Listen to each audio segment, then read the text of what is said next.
N'acceptez aucune vérité qui serait privée d'amour, et n'acceptez aucun amour qui serait privé de vérité. L'un sans l'autre devient un mensonge destructeur.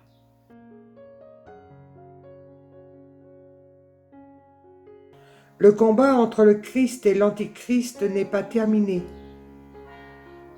Dans ce combat, ceux qui suivent le Christ ont un rôle à tenir.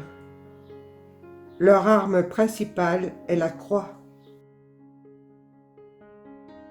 Pour le chrétien, il n'y a pas d'étranger. Le prochain est toujours celui qui se trouve devant nous et qui a le plus besoin de nous. Qu'il soit parent ou non, que nous le trouvions sympathique ou non, qu'il soit ou non moralement digne de notre aide.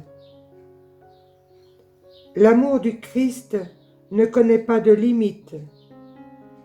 Il n'a pas de cesse, et il n'est rebuté ni par la laideur, ni par la saleté.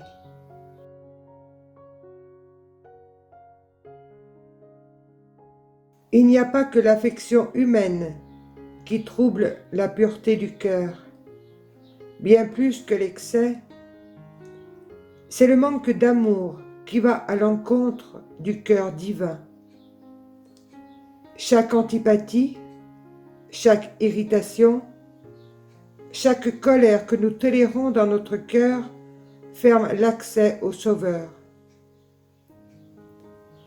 Nous ne sommes pas responsables de nos mouvements involontaires, mais dès que nous en prenons conscience, nous devons impitoyablement les réprimer, sans quoi nous nous opposons à Dieu, qui est amour, et nous faisons le jeu de l'adversaire.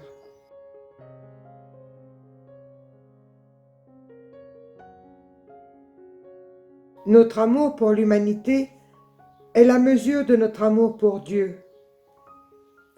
Pour le chrétien, il n'y a pas d'étranger. Celui qui se tient devant nous, le voilà le prochain.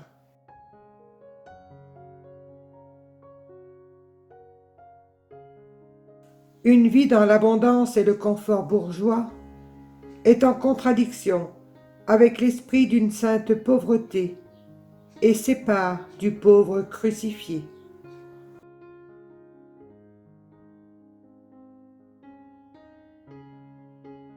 Quand il n'est pas possible d'obtenir le moindre calme extérieur, quand on n'a pas de pièce où se retirer, quand des devoirs impérieux empêchent une seule heure de silence, alors on peut se retirer au moins en soi, le temps d'un clin d'œil, et s'enfuir auprès du Seigneur. Il est là, et peut nous donner ce dont nous avons besoin, en un unique clin d'œil.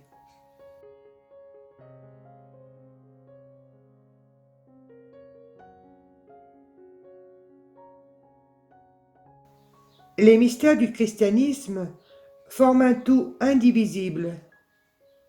Si l'on se plonge dans l'un, on est conduit à tous les autres. C'est ainsi que le chemin qui commence à Bethléem mène immanquablement au Golgotha, de la crèche à la croix.